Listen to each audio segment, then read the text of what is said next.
Friends, welcome back to my channel. कैसे हैं आप सब? होप आप सब अच्छे होंगे। जैसा कि आप सबको पता है, ये हमारी फाइनेंशियल मैनेजमेंट की सीरीज़ चल रही है, जिसमें आज हम अपना नेक्स्ट टॉपिक पढ़ेंगे, जो कि है कॉस्ट ऑफ रिटेन अर्निंग।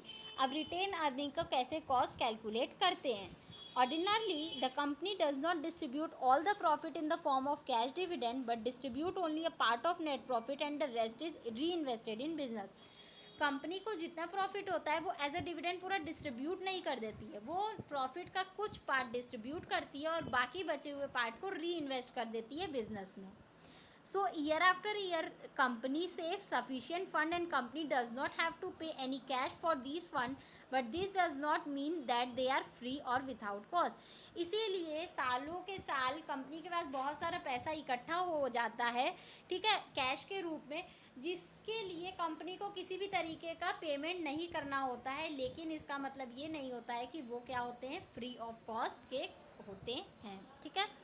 अब देखिए 3 पॉइंट को कंसीडर करना ज़रूरी होता है। Shareholder can invest the dividend elsewhere after deducting the tax amount. Shareholder क्या करते हैं, जो डिविडेंड होता है उसको इन्वेस्ट कर देते हैं where after deducting the tax amount deduct करने के बाद। Shareholder should pay brokerage charge to invest the amount. Shareholder को ब्रोकरेज चार्ज पे करना चाहिए टू इन्वेस्ट द अमाउंट, उस अमाउंट को इन्वेस्ट करने के लिए। Due to distribution of dividend share values increase, therefore he earns capital gain.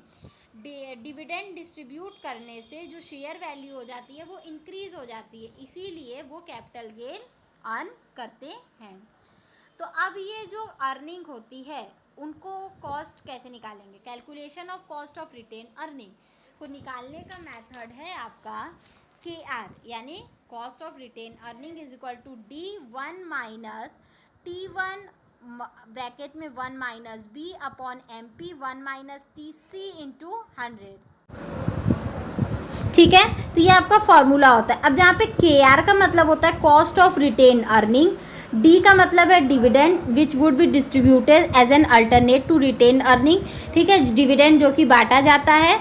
T1 का मतलब है income tax of individual shareholder, हर जो शेयर होल्डर है उसका इंडिविजुअल जो इनकम टैक्स है वो। B मतलब ब्रोकरेज पेबल ऑन इन्वेस्टमेंट, जो इन्वेस्टमेंट वो कर रहा है उसके लिए जो भी ब्रोकरेज चार्ज देना हो रहा है वो।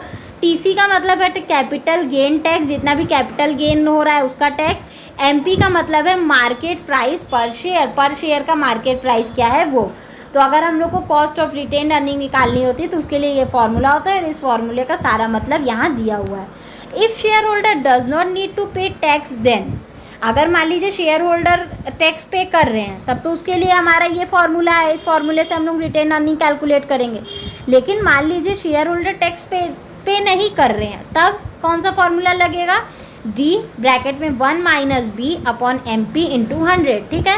D का मतलब आपको पता ही है डिविडेंड, B का मतलब ब्रोकरेज और MP का मतलब मार्केट प्राइस पर शेयर इंटू 100।